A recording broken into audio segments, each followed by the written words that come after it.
Matt Walsh and Nick Carter are partners at Castle Island Ventures. All views expressed by them or the guests on this podcast are solely their opinions and do not reflect the opinions of Castle Island Ventures. Guests and hosts may maintain positions in the assets discussed in this podcast. You should not treat any opinion expressed by anyone on this podcast as a specific inducement to make a particular investment or follow a particular strategy, but only as an expression of their personal opinion. This podcast is for informational purposes only. Down by bad mortgage investments, Lehman, which has 25,000 employees, will be liquidated. The federal government loans American International Group, AIG, $85 billion. This is a different kind of market, and the Fed is asleep. The federal government is stepping in to stabilize Fannie Mae and Freddie Mac, the two mortgage giants that have been threatened by the housing crisis. The Bank of England has pumped £75 billion more into Britain's ailing economy with a new round of quantitative easing. You print a couple $1 trillion, and all of a sudden, people start to worry. So out of this worry, we have something called the Bitcoin.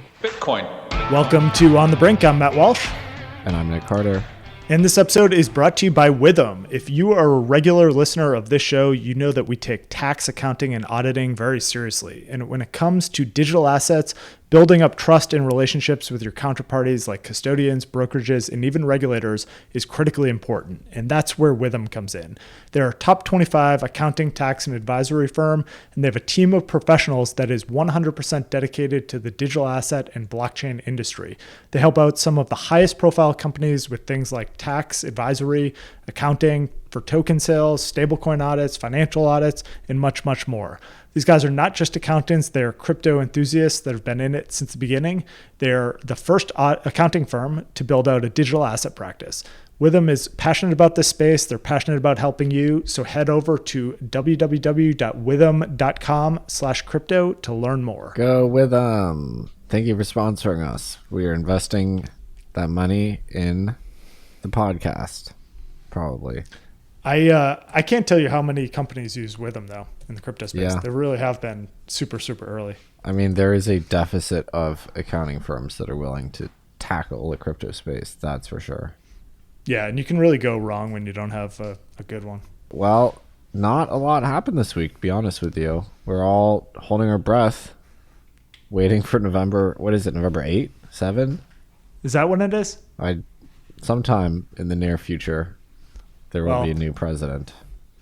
We did have a podcast episode. Wyatt sat down with the founder of Euler Finance, Michael Bentley, talking about DeFi financial primitives. That was a good one. Good job pronouncing that correctly. That was. I call it Euler all the time. We almost got that wrong. It's Euler. Yeah, it's Euler. It's one of those names that's just so hard to pronounce. And there were a bunch of deals as well. So there's still deals happening. All right, let's hop into the deals. First one up is Chaos Labs. This is an on-chain risk management company that raised $55 million from Han Ventures, F Prime, Slow Ventures, Lightspeed, Galaxy, PayPal Ventures, and others. Next up, we have Sahara Labs, a decentralized AI platform. They raised $37 million from Pantera, Polychain, and Binance Labs.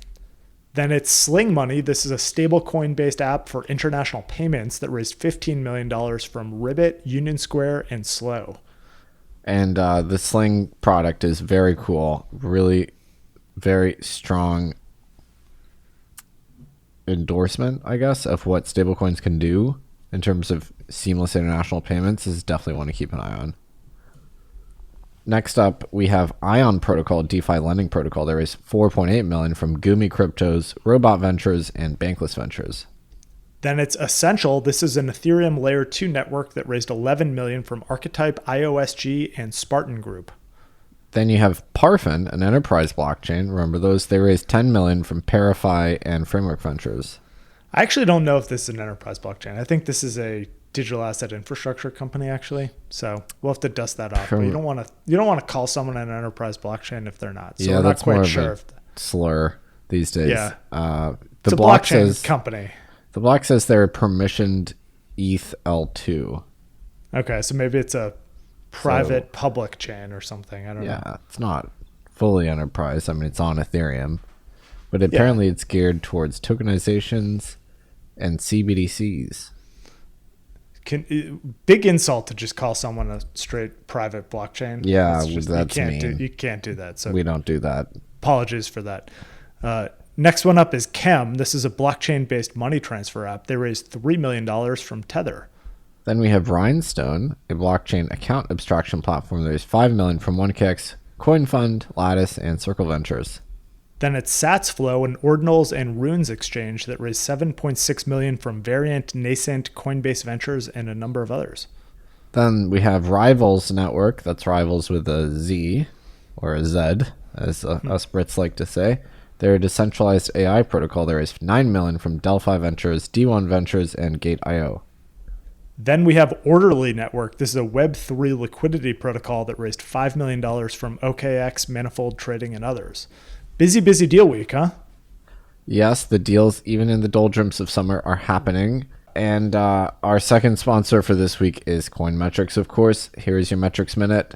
We're looking at crypto's resilience amid the market crash last week. Despite reported outages at traditional brokerages, stablecoins and on-chain infrastructure did remain resilient, with USDC transaction activity on ETH reaching 30,000 transactions an hour. ETH gas fees spiked to 5 ETH per block, with mean fees reaching 16 million in the aggregate on August 5th. The network did continue to process trades, of course. Athena's synthetic stablecoin, USDE, kept its peg within 30 basis points, even as ETH funding rates flipped negative by up to 60%. ETH futures saw a $4.2 billion decline in open interest, indicating a rapid market adjustment as traders unwound leveraged positions. That is your Metrics Minute. Good Metrics Minute. The fallout of the Japanese carry trade just feels like it was eons ago. It was only last week. I feel like the market recovered instantly. Yeah. This market's kind of a wonky market, right? Because you have interest rates haven't come off yet.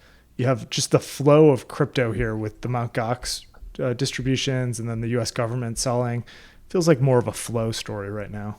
I feel like the Gox distributions are over, right? I don't know if they're all over yet, to be honest with you.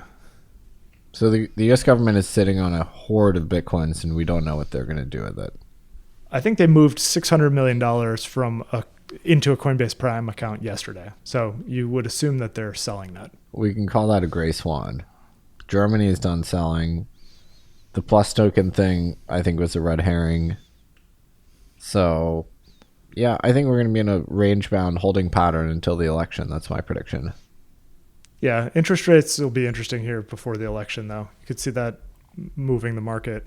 But yeah, let's talk a little bit about the election here. So some crypto political stuff going on. Fairshake, which is the industry's largest political action committee, they announced that they will be putting a combined $18 million into races to support pro-crypto Senate candidates. A bunch of that is going into Ohio. Bernie Moreno running there. He's a Republican. Then you have Arizona, Ruben Gallego, a Democrat, and Michigan, Alyssa Slotkin, also a Democrat. So Fairshake's starting to put some of that capital to work. Ohio's the big one to me. I mean, Sherrod Brown is just, probably number 2 antagonist for the crypto industry behind Elizabeth Warren. So it'd be great to see Bernie Moreno get in there. Yeah, that one matters in so many ways. Moreno explicitly pro-crypto, Brown very much against it.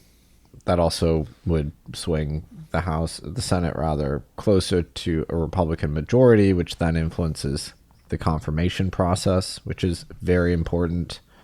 Something that gets overlooked a little bit is, these cabinet members have to be approved by the Senate. So even in the case of a Harris victory, if it's a Republican Senate, she would have to select more moderate members of the cabinet. So it's not just a presidential story, it's also about the Senate. Great point. So in other crypto political news, this Crypto4Harris town hall happened last night. We should probably talk about it. Yeah, so I wasn't able to attend. I don't think there's anything I'd rather less do than go to the Crypto4Harris town hall and listen to Scaramucci and Mark Cuban talk. But there were some actual real representatives of the crypto industry. Dante Disparte from Circle was there, Sheila Warren, Justin Slaughter at Paradigm. There were also some strange ancillary figures from the crypto space that attended. But there was actually fairly good representation from high-ranking members of Congress and governors, which was kind of interesting to see. Although some of them had prepared remarks that were just videotaped. So this Alyssa Slotkin, who's running in Michigan, didn't even show up. She just like taped something apparently, which it's kind of a bad look. The obvious question is, why is no one from Harris's team actually showing up to these things? So yeah, they didn't show up to their own party. So that's why it's Crypto4Harris and not Harris for crypto. But there were some interesting comments, and the Digital Chamber helpfully summarized them for us. So start with Chuck Schumer. That was kind of the biggest takeaway. Obviously, the Senate Majority Leader. He did say his goal is to get something regarding crypto passed out of the Senate and into law by the end of the year. And he believes he can make that happen. I mean, that's a big deal. Obviously, we'll have to see what that bill looks like. But if he gets behind a market structure bill, I think a lot of people would be very happy with that.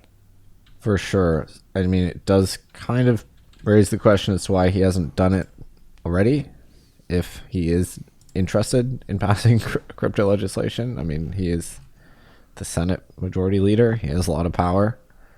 But either way, we'll take our victories. Doesn't really say much about Harris's stance on crypto, but it's still a positive. The remainder of the comments were not very edifying, I would say. There was some interesting, an interesting comment from Schumer that I think threw a little bit of a tilt towards Warren here. So he said, sadly, there are a lot of members in Congress nowadays who have built their political brands around creating spectacle and sensationalism instead of putting in the hard work of legislation. Nonetheless, passing legislation this year is absolutely possible, even in these divided times. I think that's probably about Elizabeth Warren, don't you think? Yeah, I mean, I was actually pretty happy with Schumer's comments. He said the U.S. should be leading globally in cryptocurrency, and we should avoid pushing the industry abroad. So that's all actually pretty positive. There were other comments that we'll briefly run through. So the Colorado Governor, Jared Polis, said that Colorado is accepting crypto to pay for DMV fees. Great. So that's cool. That doesn't tell us anything about the Harris campaign. I found Stabenow's comments strange. She said that the Republicans had been blocking her act to allow the CFTC to regulate digital commodities, which I don't know. I don't typically think as the Republicans is the holdup for crypto legislation. No, I think it's because she can't get that thing. She can't get enough Democrats on board is the reason why I thought that wasn't going anywhere. Wiley Nichols said he repeated that Trump had in the past called crypto a scam, which is true, but amidst the fact that Trump is now obviously staunchly pro-crypto. He did express optimism around the Harris crypto reset, which, again, it's strange to have these members of Congress say there's a reset coming, but we haven't heard anything from the Harris campaign at all. That is strange. I mean, it's beyond strange. It should be troubling. Well, it's not believable until the campaign says anything. Right. Wiley Nichols would be a great member of the cabinet, I think. Yeah, I mean, despite his comments here, he's an excellent advocate for the industry. No doubt about it. Adam Schiff actually had some very positive things to say about crypto. So that was kind of nice to see. Darren Soto said something very confusing, which is that he thought Harris's tech background could, was positive for crypto, and he said that she might actually repeal SAB 121, which I found deeply puzzling, given that Biden just vetoed the repeal of SAB 121. Maybe there's some daylight there. I don't know. Maybe Harris was not consulted. Yeah. Aside from that, it was, mostly a number of members of Congress saying they're optimistic about a reset. Again, the proof is in the pudding. Let's hear it from the campaign if there is to be a reset. All right, so moving on here, there's been some interesting developments just in terms of corporates buying Bitcoin. So Marathon did their offering this week, filed with the SEC to raise $250 million with the purposes of buying Bitcoin with it. We obviously had the MicroStrategy announcement a couple weeks ago that they were going out to raise $2 billion. Seems like more of a trend. Another kind of interesting development on the MicroStrategy side is that there was an ETF launched this week. It's actually approved from Defiance ETFs, which is for a leveraged long ETF with single stock exposure to MicroStrategy. So it's kind of a weird market to be in where you can't have an options market on Bitcoin itself listed. You know, the SEC has not approved those, but they just approved a levered long MicroStrategy ETF. Yeah, it doesn't make a lot of sense. So NYSE withdrew their options. Yeah, there was a withdrawal on the Bitcoin options front. So I think that decision has been kicked down to May of next year, it seems like, on Bitcoin options. Elsewhere in sort of enforcement news, several venture funds, including Andreessen and USV, received letters from the SEC regarding their Uniswap Labs investment. So it looks like the SEC might be spreading their investigation to Uniswap to the financial backers of that project. Well, we know that they sent Uniswap a Wells notice, right? So Uniswap came right out and revealed that. So my guess is that they're trying to go after Uniswap for being an unregistered securities broker. I think Uniswap is super well capitalized to fight that. That seems to be the type of lawsuit that would not be decided under a Gensler term, but 3-4 years in the future. There was a very strange piece of political news this week, which is, I guess Trump Jr. is launching some kind of a crypto project, and we don't know what it is, but he has launched a Telegram for it called the Defiant Ones.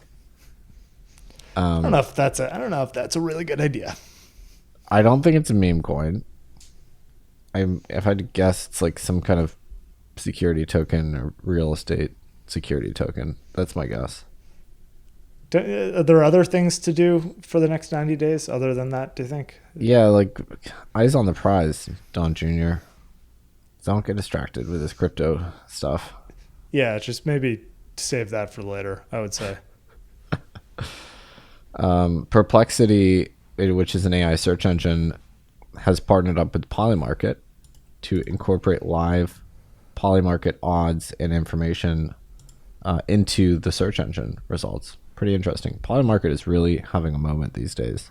All right, so here's a new segment, listener questions. From time to time, we'll get really good listener questions on just what we think about stuff. So someone actually emailed in a kind of a stablecoin related question. So the gist of it is, what happens to the stablecoin industry, you know, specifically the issuers of these stablecoins, if the U.S. government were to introduce a digital dollar backed by treasuries? You know, basically, what would a CBDC do to the stablecoin market? Yeah, this is something I hear from central bankers a lot, actually, which is they consider stablecoins like a intermediary technology to be supplanted by a CBDC once it comes out. Their belief is that CBDCs will just naturally outcompete stablecoins because they'd presumably be a superior product. There's a few ways to answer it. One is actually with a historical analog. So back in the day, banks issued money kind of privately in the US. And eventually there was, you know, like a federalization of the dollar. But the belief was that this would just immediately get rid of all of privately issued banknotes. But it didn't happen that way. Actually, they had to be effectively banned in order for those to be crowded out. So I think, you know, as like a free markets guy, I'm always skeptical that the government can create a product that is better than the free market because the free market's obviously competitive. The other answer is, you know, I think stablecoins offer something that a CBDC wouldn't do, which is sort of native global interoperability and truly open access on a global basis. So I'd be very skeptical of the claim that a CBDC or, you know, government digital dollar product would have the same qualities as a stablecoin network that exists today, which is available anywhere to citizens of, any country on the planet, and they are able to hold it on their smartphone directly. I think stablecoins as they currently work offer strong privacy, strong transactional autonomy, and then obviously great interoperability, which is why they're so powerful. So I don't know. I would be very surprised if we were to see a CBDC network where the federal government was offering digital dollar accounts to Argentines and Nigerians and Indonesians and Turks and so on. What's your answer? Yeah, I'd agree with what you said. I mean, I think there's certainly a world where you could have the U.S. choose to replicate China's model and just have this overarching surveillance system, and it doesn't even need to be on a blockchain, frankly, at that point, where you just have this ledger system that goes straight to retail. That is technically possible. Obviously, the government doesn't have a great track record of building technology, over the years, I'd say, in certain categories. Definitely not with like internet technology. I think it's fundamentally incompatible with a liberal democracy to have that level of surveillance at the retail level, though. So I think it would be a major league Supreme Court issue immediately if the government chose to go in that direction, just in terms of the level of surveillance that they would be able to exert on a system like that. Furthermore, it's super unlikely to happen in the US because the bank lobby is so powerful. And so you would really be kneecapping the commercial banking sector in a meaningful way if you had just direct cash exposure at the central bank and you didn't need to intermediate through a normal bank. So I think you would just see the politicians would never let this happen because the banks are so powerful. Well, I mean, it's not just about the lobby. It's also about the prudence of destroying the commercial bank sector. If you were to set up a government narrow bank, I mean, commercial banks, even though their influence in credit creation is waning relative to non-bank lenders, it's still a very important source of capital for homeowners and small businesses.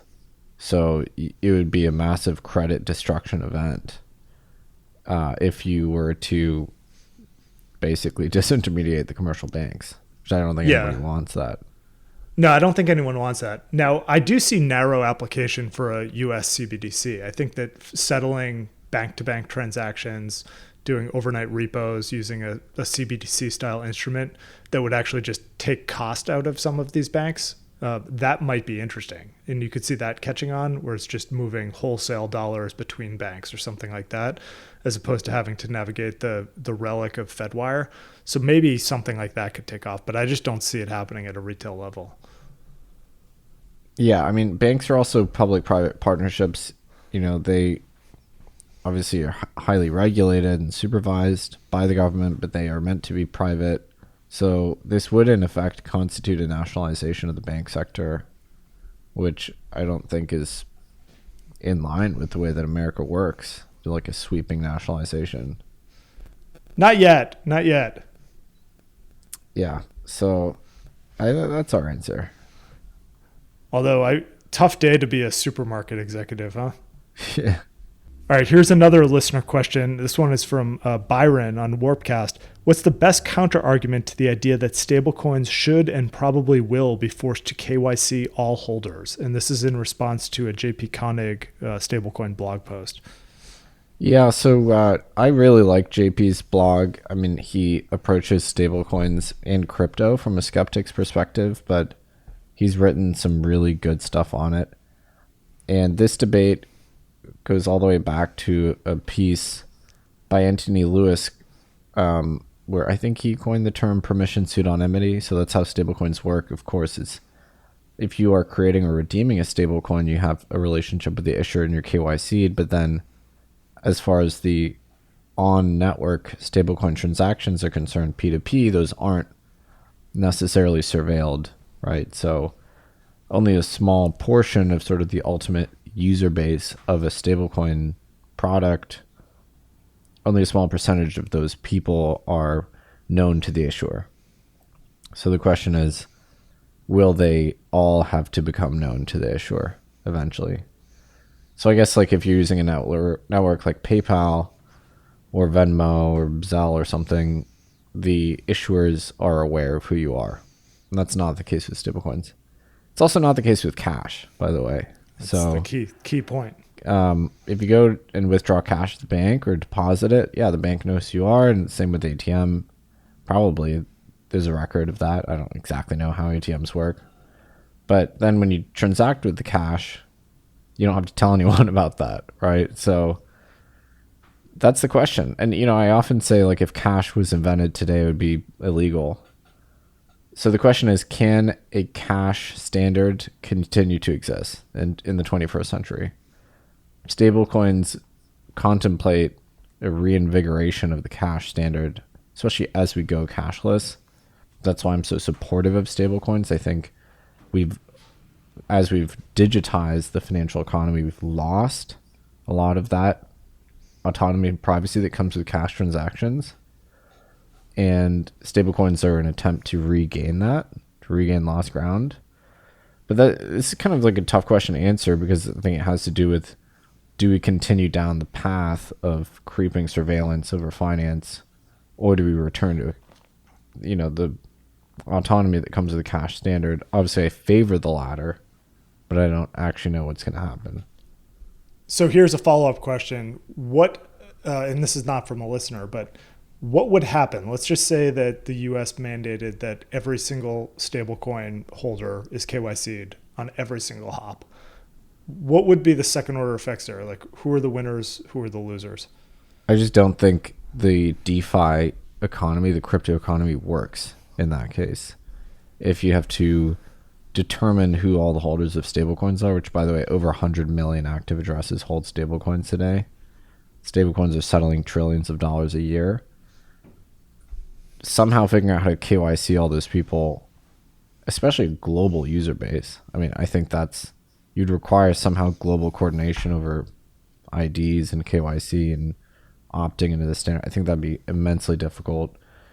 And then you wouldn't be able to do any kind of pooled product. So I think DeFi at that point doesn't work. You basically have lit DeFi and dark DeFi, right? Like, that's kind of what would happen. I think the appeal of stablecoins basically vanishes if, in order to use the stablecoin, you have to report your identity and various other types of metadata to the issuer, effectively to the U.S. government. I think that kind of destroys the value prop of stablecoins at that point. Well, you wouldn't have to do this in every jurisdiction, right? So I think you'd just end up in a place where there's two DeFi ecosystems. There's the one as we know it today, which would exist in places like Singapore and elsewhere. There would be almost like a regulatory competition to get some of that, activity, I would think. And then you'd have this fully surveilled, like, permission DeFi, which is just not that interesting. I also wonder if you would have privacy coins catch a narrative in a world like that, where advances in ZK technology could actually play towards the proliferation of just like net new primitives to allow people to interact with some of these platforms. Yeah, I mean, I think you need massive international coordination over the new stablecoin KYC standard, and I just don't know if you're going to get that in today's world where things are becoming more uncoordinated, where the US's grasp on all of the sort of like relevant institutions is waning. So yeah, pragmatically, I just don't see how this would happen.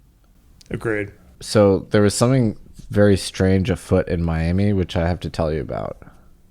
Yeah, you told me a little bit about this, but I can't get over it. So it's a very bizarre story. It's disturbing, but also very funny. So I have to share it with you. So my friend Megan Neivold, she's actually a sort of a crypto Twitter celebrity. She runs the brand for an exchange called Big X. She was accosted the other day on the streets of Brickell, which is a neighborhood in Miami, by a young man on a scooter who was insistent on like seeing her feet. What? And as it turns out, this isn't the first time that this man has struck. So he's apparently going around Brickell on a scooter demanding that young women show him their feet. He just walks up to him and says, "Can I see your feet?" Yeah. She even took a video of this guy, and he was just repeating feet, feet, feet, that she captured the video of him doing that. And then there's all these Facebook groups where people are saying, yeah, there's this foot guy going around Brickell asking to see feet.